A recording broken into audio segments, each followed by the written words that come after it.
welcome back. I wasn't sure how long of a pause I was going to take in between doing the first recording and this one. Um, a lot has come up over the few days in between. This entry is going to be a little scattered, probably. I'm still getting used to making these recordings, and so yeah, there's that. Uh, I want I want these to be part journal for myself, so it becomes useful in that way, and also I want it to be a platform where I can touch on some things that seem important to me. So it's kind of multi-purpose. So to start that, I'm not really even sure where to begin there, but I'll go with this book that I've been reading. It's called The Witch's Bible, The Complete Witch's Handbook. It's written by Janet and Stuart Farrar. So this book is actually two books put together. The first part is 8 Sabbaths for Witches, and the second is The Witch's Way. Um, I read through the first part of it, and while I found it interesting, it's really kind of designed as, and I'm not going to say a guidebook, but it gives you a lot of examples about some ritual work that you can do, and so they really go into detail about that. And if you're in a place where you're reading that but you're not actually doing rituals of your own, that can kind of drag. So that part of it was slow. I'm just starting the second half of the text, so I have this intuitive feeling that it's going to get better and more interesting, probably more complex. So yeah, that's kind of it as far as, quote unquote, walking my path, doing reading and research and stuff like that. I've watched a lot of videos on YouTube. I found another channel which I'll link in the description to this, that's been informative and interesting to me so far. What else? I also wanted to touch on something that seems to be, I don't want to call it a theme, but let's just put this in a category of saying, for me, sometimes I feel like the universe speaks, not necessarily in an actual voice that I hear, but it's just more of a type of intuition, maybe. So, and that I feel like there's a message that I've been getting recently, and it's all about the fact, I think sometimes in life it seems like we continually run into challenges, difficulties. I was talking to my best friend about this on the phone and trying to share some of these ideas with her, and really it kind of comes down to the fact that I think when we're not attentive to the signs that occur in our lives, we fall into a pattern of redundancy. And it's almost like the universe is trying to speak to us and show us something, either about ourselves or the world or the way we're approaching it, but we're ignoring what we see, either because it's going to be a challenge, something that we don't want to look at or face. Maybe we're unwilling to do that kind of internal work that's necessary. So the bad thing, it puts you in a way of life and in a mindset of being stubborn. And while you could kind of look at that romantically or say, well, that's cool, I can speak from experience that cool doesn't equate wise, and oftentimes stubbornness, it's just sort of this process you go through where there's difficulty and failure and uncertainty and a lot of stuff that's challenging, but you're not really breaking ground. So yeah, I think the advice there is that it's useful to try to pay attention to what comes up. Another aspect of this, for me in particular, oftentimes a friend will come to me with a problem, and usually I'm really good at getting to the heart of whatever it is. It might take me a while of rambling, but there's this sort of perceptiveness, they'll be talking about a sort of an external problem that's, causing them grief or stress or whatever. And if you look a little further, that's typically what people don't do. They don't look inside. So, but if you, as an outsider, if you look further into it, there's something else going on usually. And if you can get to the heart of that and try to address it or work with it, that tends oftentimes to provide some kind of solution. Um, but I've found in having these kinds of conversations with friends, more often than not, there's also a message there somewhere for me if I really listen, if I open up to it. So, I mean, you may or may not believe in any kind of force outside of yourself. You could say that, your mind is manifesting in reality, trying to communicate with you, a different part of your brain, however you want to view it. It's been my personal experience that these things do occur. So, I thought that was important to touch on.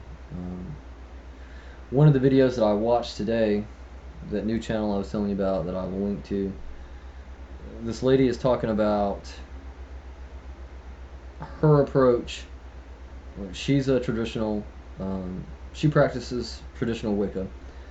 And in her approach to working with the god and the goddess, for her, she takes a very devotional approach. And I think that's great. For me personally, I believe in the future that's going to be my direction as well. But there's a strange thing I've seen. At the very least, I've seen it on YouTube, where some people are talking about Wicca or paganism in general or witchcraft in general, and there seems to be this other focus that's solely on like candles and owning a book of shadows, and like doing witchy things and being a witch or whatever. I don't know. It makes me sound really judgmental, and I'm not. I'm trying not to be judgmental, but I'm trying to draw a line here and say some people approach it in a way that it seems like they've set the devotion aspect aside, and in some ways it kind of makes me sad. One thing that lady mentioned in her video is she has this belief that the god and the goddess, they're seeking a sort of, I don't want to say revival, that in and of itself sounds hokey, but it's just like, I think there's, let's go out on a limb and say that these entities exist in some form or another. So this lady proposes this idea that those deities at one time played a large role in the lives of different cultures. And so now in this weird world that we live in 2017, it's a mess and it's kind of crazy. But it's like the old gods have been not necessarily completely forgotten, but they're not there in the forefront as they used to be. And so it just made me sad to think of that.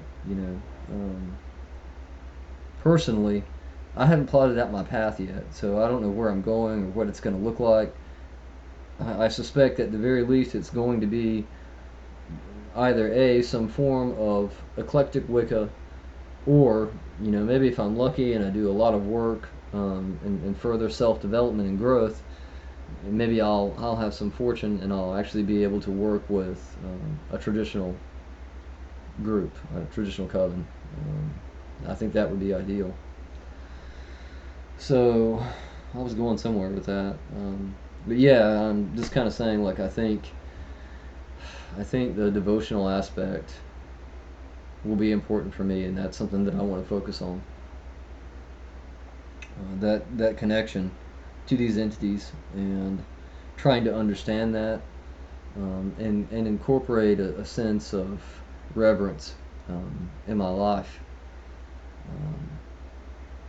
For me personally, that's something that's been missing. When I started getting into the subject matter and trying to walk this path 20 years ago, I wasn't in a mental nor emotional place where I could understand a lot of the complexities that's involved here. And so, I mean, it was what I said a while ago. I mean, it was like, some cliches and just a very novel approach of, oh, I'm going to do some things and this will be neat or cool or enjoyable. There again, I'm not saying any of that is bad, but I'm just talking for me personally now. You know, a lot of time has passed.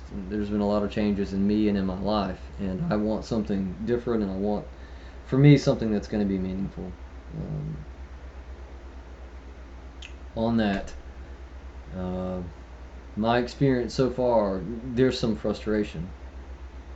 When I try to think about what I really want, where this spiritual path is concerned, like if I had a bunch of building blocks and I was going to put this together,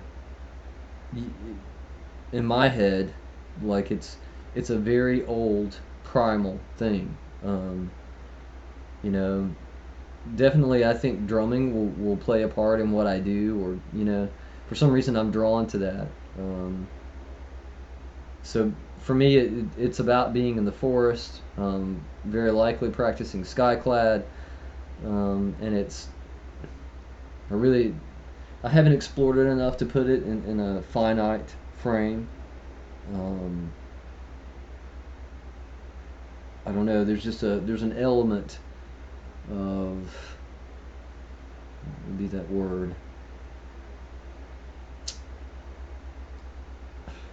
Yeah, I mean, I want to say like deep or passionate, and none of those fit exactly what this is. It's um, kind of basic in a way, but I just keep going back to this word primal, which maybe that's it. Maybe I'm just not open to the word itself yet. But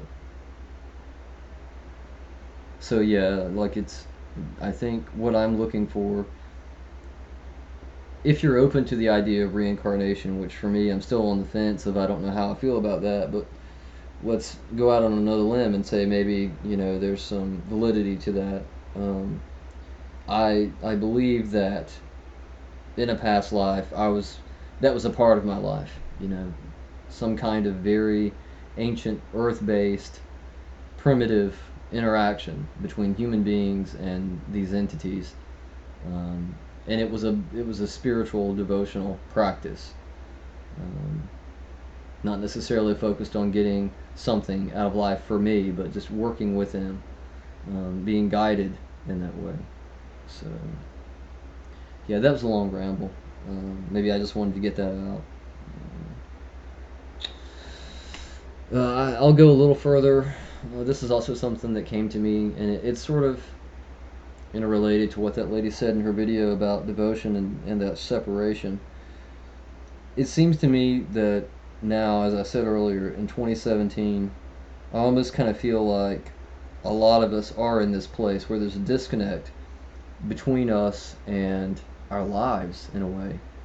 Um, so I'm going to draw an example here of, like, if you say 50 years ago, or even further back, like there was a time in history where if you wanted a chair, more than likely you were going to find someone who could do woodwork, and they were going to make a chair for you out of wood.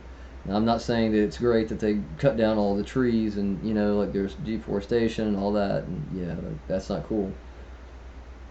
My point there, though, is that you knew someone sat down and made that chair, and hopefully, more than likely, you kind of had an idea of how much work was involved in making that chair. So, in a sense, you were more connected to that chair because you understood that it had this kind of value, you know. And now we have so many things in our lives that are built by machines.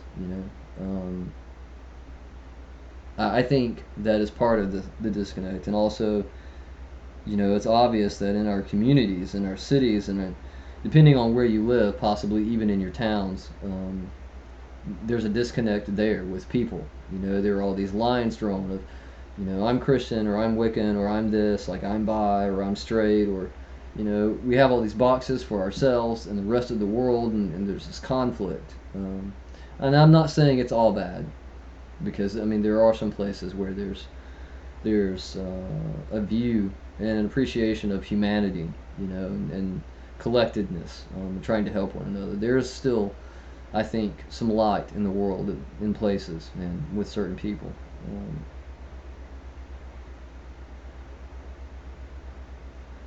the point of that is that I think this disconnect only only further inhibits those of us who are trying to walk this path and explore spirituality. Because it's sort of it's a mirrored thing. Like affects like, and so if you have a disconnect to your life, it's likely that you're going to have some issues in your practice and your magic. You'll find that a lot. I've noticed it a lot on YouTube. People will make a video and they talk about how when they want to do magic, or when they want to connect to the goddess, they'll go to a park, or out to a forest. And I'm the same way mentally in my head. I think I'm going to do a ritual there again. It's probably going to be skyclad, and I'm going to go out in the wilderness somewhere and do it. But I also want to get to this place where I understand and really take in to me and in my mind that if these deities exist, like, they're everywhere, or they could potentially be. So I don't necessarily have to be out in nature to connect with that, and I should be able to connect to my bed or the floor or the wall, or like these other things that I've put in this box saying, oh, well, that's that, but nature is this magical place. I'm not saying nature is bad at all. I love hiking and being outdoors. I just think we're missing something. Maybe, listening to this, you aren't, that's a whole different story, but yeah, I think maybe it would be meaningful to broaden, awareness, and try to break down some of those barriers. So I think that's about what I have, for this. Um, it is getting late, and I've got some things that I need to do tomorrow, which means I should probably sleep soon. I came across some music recently. There again, watching videos on YouTube and stuff, and for me, it's a part of this spiritual path where I'm trying to connect those dots of intuitively what I'm drawn toward.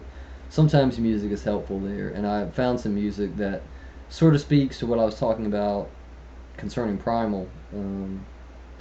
Though even in that, some of this music is coming from cultures, that have certain mythologies that I'm not necessarily attracted to. The mythology itself, or the stories, or the way those deities are framed. So, but there's still a resonance with the music.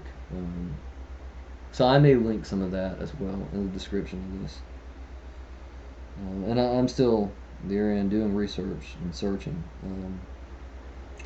Another thing I will mention here for those of you who may or may not know, if you have any interest in pursuing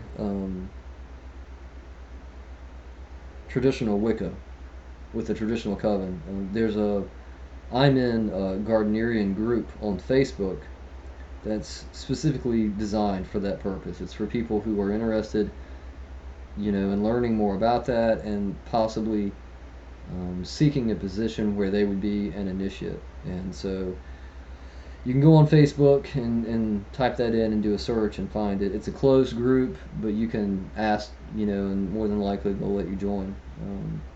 And so far they've been very friendly and helpful. There's a list there where you can enter in some information about yourself, and it's broken down into categories as far as where you live, and you can look for covens in your area. For me, here in North Carolina, there's only one right now, one Gardnerian traditional coven. There may be others and other traditions. I don't know. I haven't looked there. So yeah, that's a thing.